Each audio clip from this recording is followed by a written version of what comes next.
Hi, I'm Tonya, and I recently went through a divorce. I want to share my story because I hope it can help someone going through a similar situation. Maybe my experience can offer some guidance or comfort. A little background about me: my parents split up when I was just 7 years old. My dad was a Navy SEAL, so he was away from home a lot. Eventually, my parents' relationship fell apart. My mom remarried a man named Paul, and I ended up living with them. Unfortunately, Paul was abusive to me. The worst part? My mom knew but loved Paul too much to do anything about it. She just pretended it wasn't happening. My dad would visit sometimes, and when he did, I would spend the weekend with him. But being young and scared, I never told him what was happening at home. My dad and I were always really close. He made me feel like I was the most important person in his life. One day, when I was almost done with middle school, I went to the beach with my dad. I was wearing beach shorts, and he noticed some bruises on my legs. "Hey, what's that on your leg?" he asked. I tried to brush it off, saying I just got hurt, but he was concerned. He asked if I was hiding something. I finally told him the truth, that Paul was cruel to me and sometimes hit me. My dad was furious and promised that it would end right away. He took me to live with him and got full custody of me after legal proceedings. Life with my dad was much better. Because of his work, I sometimes stayed at my aunt's house nearby. My mom tried to apologize and reconnect, but eventually she cut me off. To be honest, I was never as close to her as I was to my dad. I went on to medical school, earned my degree, and became a licensed cardiologist. It was always my dream, and my dad and aunt were incredibly proud of me. They were the only family I had at that point. I'm not very outgoing, but I had a few close friends. As a doctor, I learned to be warm and approachable, and surprisingly, I became good at it. I met my husband Justin at a karaoke bar. Normally, I wouldn't have gone there, but it was my friend's birthday. Justin needed a partner for a duet, and since I thought he was cute, my friends pushed me to join him. We had a great time, exchanged numbers, and started dating. My dad liked him right away because Justin was kind and likable.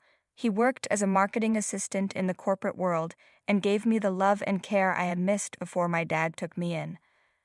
A year into our relationship, Justin took me back to the same karaoke bar where we first met and proposed to me. "I think it's time for us to start the family we've always talked about." "What do you mean, babe?" I asked. "Tonya, there's something I've been wanting to ask you for a while now," Justin replied. "What is it?" I asked, curious. Justin took a deep breath. "When we first met at that karaoke bar, I had no idea I was meeting the love of my life. You've brought so much happiness and warmth into my life, and I can't imagine spending it with anyone else. Will you marry me?" "Oh, baby, yes," I said, feeling a rush of emotions. To be honest, while some people might find it perfectly okay to get married within a year, it felt a bit early for me, especially with the emotional walls I had built over time. I said yes in the moment, but afterward I had a lot of thoughts about it. I loved Justin deeply, but I was afraid that if I asked for more time, he might consider ending our relationship, so I decided to go along with it. We had a very private wedding ceremony. I invited my mother, but she didn't show up, which was disappointing because, after all, she was my mother. However, my dad was there, and I was immensely grateful for his presence. He walked me down the aisle, and I was officially married to Justin. A year into our marriage, we were blessed with a beautiful baby girl.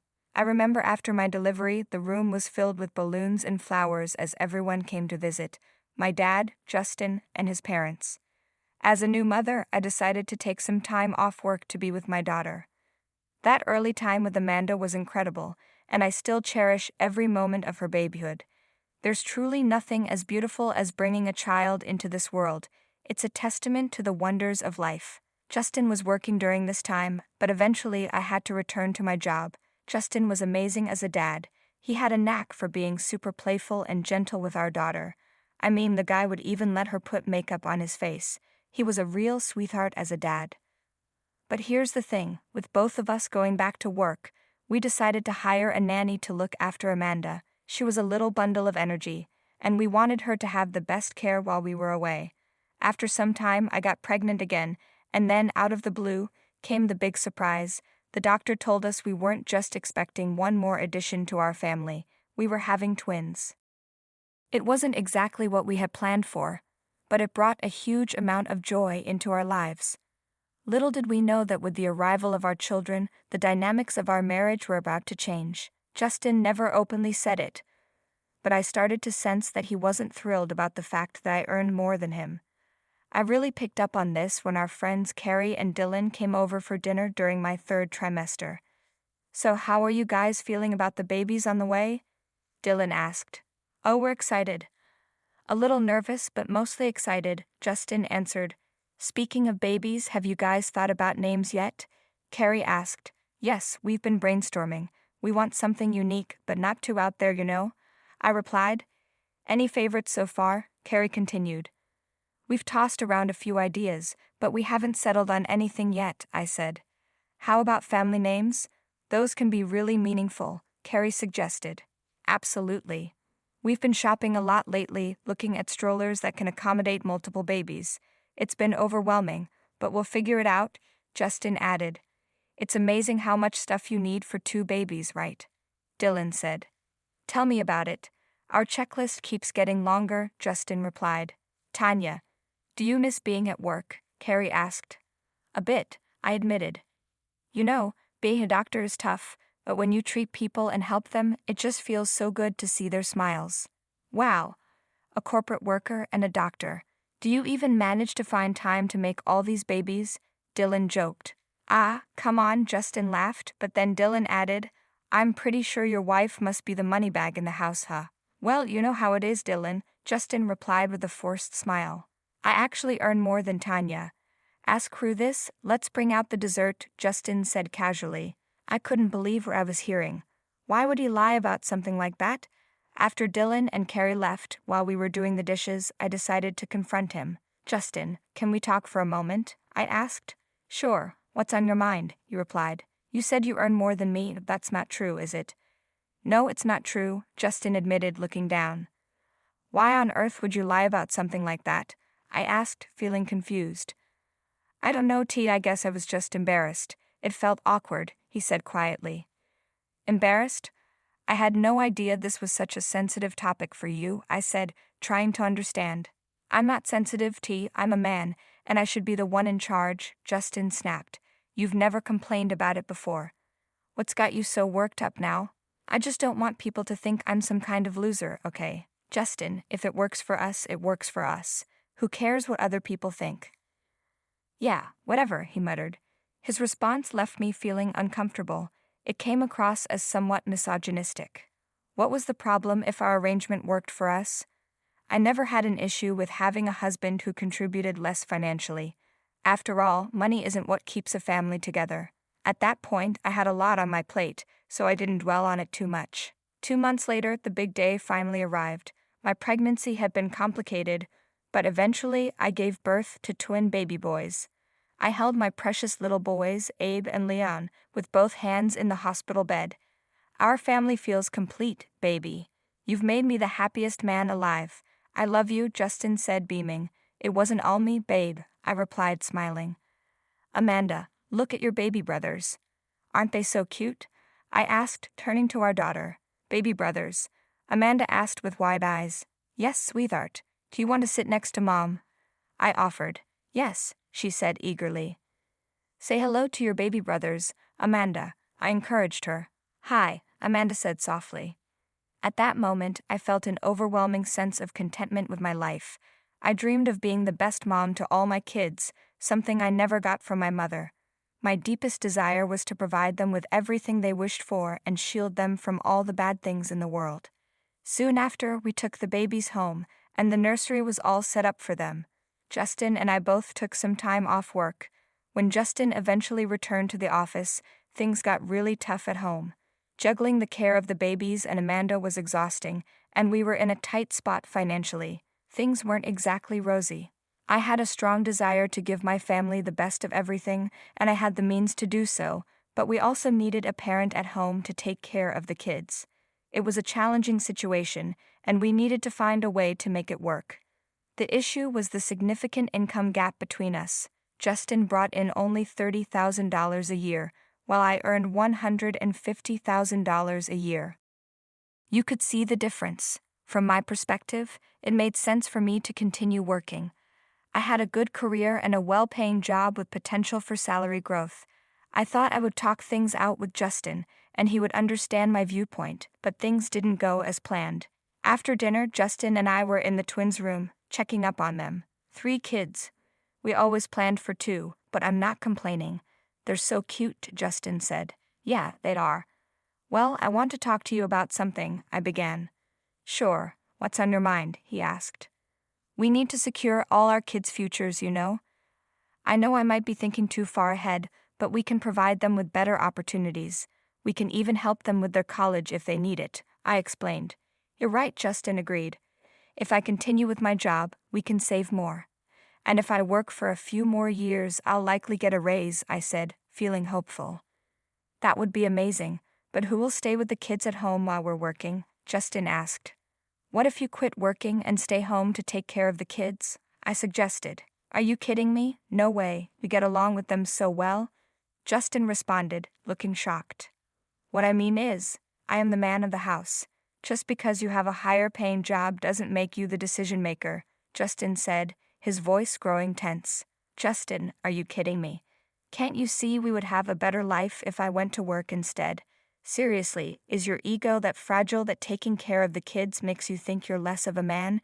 I asked, my frustration boiling over. Justin looked furious, something I had never expected. He raised his hand and slapped me across the face. How dare you say that to me? You're trying to be the boss, aren't you? Just stay in your place, do what you're told, and listen to me. Justin shouted before leaving the room, leaving me in shock. I couldn't believe what had just happened. How could my husband, the father of my children, someone I thought loved me, do this? I was devastated, angry, and scared all at once. I didn't know what he might do next if I made another mistake.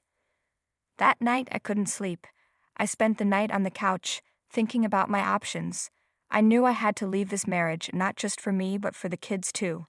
I remembered going through something similar when I was young, with my mom's husband Paul.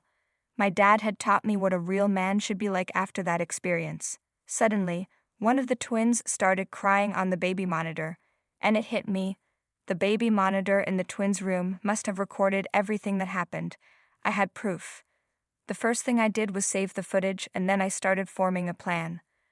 I waited until morning, making sure Justin and the kids were still asleep.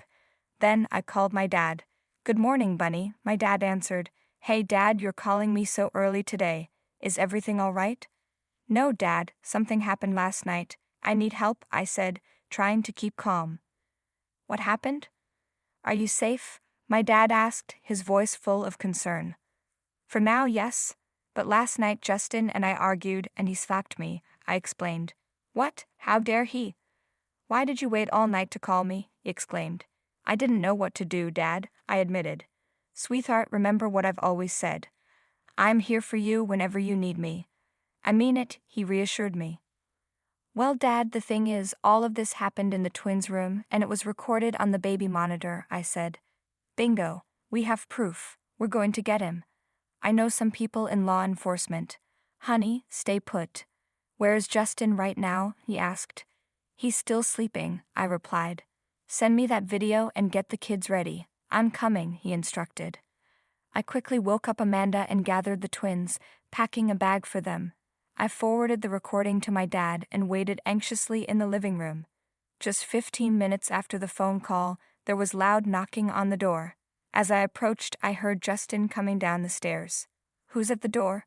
Why are the babies here? What's going on? Justin asked, confused. Open the door. It's the police. A voice shouted. The police? Who called them? Justin rushed down the stairs as I opened the door. The first person to enter was my dad, who hugged me tightly. Thank God you're safe, honey. I'm so sorry this happened, he said. You're under arrest for assaulting your wife. Anything you say can and will be used against you in court. You have the right to an attorney. If you can't afford one, one will be provided for you. The police officer said as he handcuffed Justin. Is this about last night? You've got it all wrong. It was just a big misunderstanding. Justin protested. Get these cuffs off me. You're going to pay for this. I promise, Justin shouted angrily. My dad stepped in, his voice firm. I will break your jaw if you ever speak to my daughter like that again. Consider yourself lucky I didn't handle this myself. Take him, officer. After that, my dad drove me and the kids to his house. Both Justin and I hired lawyers, and there was a lot of courtroom drama. Surprisingly, Justin's criminal record included a bar fight where someone ended up hospitalized for a month. I had no idea about this. As a result, Justin was sentenced to 3 months in jail. I sent him the divorce papers and gained full custody of the children. Justin wasn't granted any visitation rights. I had a lot to figure out, but my dad offered a solution. You know, I'm retired. If you'd like, we can take care of the kids here until you figure things out. No pressure, he suggested. Dad, that would mean a lot to me while I sort everything out, I said, feeling relieved. By the way, I've met someone named Kathy. She brings me a lot of joy. Would you mind if she moved in here too? I already asked her before all this happened, but I was going to tell you, he added. Dad, I'm more than happy for you. I'm glad you found someone. You can return to work, and Kathy and I will look after the kids, I replied, smiling. 6 months have passed since we moved into my dad's house, and a lot has changed. Justin was released from jail, but hasn't tried to contact me. I've gone back to work and met Kathy, who is kind, wise, and affectionate. She even gives me motherly advice, filling a void I didn't know I had. All my kids are healthy, and Amanda has started preschool.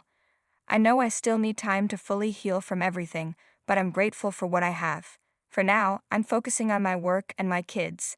It may take time, but surrounded by my family's love,